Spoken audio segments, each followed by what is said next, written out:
What is going on, guys? Welcome back to another edition of my MLB DFS podcast. We have a fairly small slate tonight. I think it's pretty easy to lock down, though, and we have one rain game, that Indians game. Kansas City at Cleveland's looking like there could be a good chance that it gets called. So it's very risky to pick anyone from that game. We will not be doing that today in this video.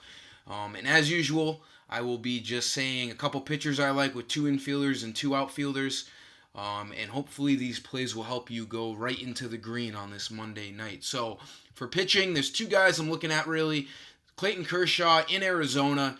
Now, he's been great, but the reason why he's not an automatic play for me is because he's in Arizona. The Diamondbacks have some good bats. Arizona's a pretty tough park to pitch in, and he's pretty expensive. $11,000. That's about, your standard price on Clayton Kershaw. So if you can spend up on pitcher, definitely throw him in your cash lineup. He could definitely go off. His game log is very good. He's just not an automatic play for me. But he obviously is a pretty safe play if you have the money to spend up for. And then if you look down a little bit, John Gray, you could maybe get away with him in cash games. Definitely look for him in GPP. I'm loving his upside tonight in San Francisco. He's been pitching pretty well as of late. He has a 4 ERA, but it's tough being a Rockies pitcher. You pitch in cores half your starts. And Gray's got some good stuff, and the Giants' bats aren't great at all. If you look at his game log, he's been pretty good. He's had really bright moments, 37, 42, 51, 43. So his upside's definitely there. His consistency isn't always there, so that makes him more of a GPP play. But I don't hate it if you throw him in a cash lineup as well. His value is pretty good on this slate, and there's not a lot of great pitchers tonight based on their matchups and prices. For the infield, let's go right into things here. The Chicago game, the total jumped up a few runs just since this morning just because there's a bunch of wind blowing out tonight. So that's going to boost the bats in this game a bunch. I love Josh Donaldson, still at 3,000. He's confirmed batting cleanup tonight. He's got the righty-lefty matchup against John Lester. And Lester has been pretty average this year, 4 ERA. And Donaldson's been getting it going as of late. 3 homers in his last 5 games.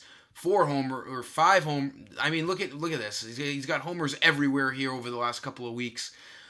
So his power is there, and he's hitting for contact as well. He's got a couple multi-hit games or a bunch right here. He's definitely got the groove. He's got the great matchup tonight against Leicester. 3,000 is a more than manageable price on him tonight. And then on the other side of things, staying in the infield, Javier Baez, a great price at 3,400 here. If you've played MLB DFS long enough, you know Baez is never a guy who's at 3,400 on FanDuel. Take full advantage of this price. The Cubs should be able to get to Tehran tonight. And like I said, the conditions here are all hitting conditions with the wind blowing out and it being warm. So with Baez batting cleanup on a Cubs team that should score some runs tonight, I love that value play at 3,400. Probably the best value play of the night on a stud like Baez. And the outfield will stay in this game for one more play here. Kyle Schwarber, probably going to be the chalkiest play of the night. I see him being up towards 70% owned. 3,100 is just far too cheap of a price when he's leading off. The table setter for this Cubs offense, he's got the lefty-righty matchup here. So Schwarber, there's really nothing to not like about his position tonight. You got to get full exposure to him in all formats. And then our last outfield play here is coming from New York. The Yankees, as I wrote in my article on my website, are probably the best team to stack tonight. They have a buttery matchup at home against Aaron Sanchez, and Sanchez has negative fantasy points in his last 2 starts. I love Aaron Hicks batting cleanup tonight, or he's batting third tonight on a Yankees team that's projected to score a bunch of runs in the Bronx. 3,200, way too cheap of a price. Him and Schwarber are far too cheap tonight. They're going to be very heavily owned. These are guys you do not want to fade in cash games. I'm a huge fan of Aaron Hicks tonight as well, so make sure you lock him in your lineups. That'll sum up today's video, guys. I hope you find it helpful. Like the video, subscribe, and tune into my site later to get full FanDuel and DraftKings lineup. We're coming off of a huge Sunday yesterday, looking for a big week. Until next time, I am the FD Guru, and I'm signing off.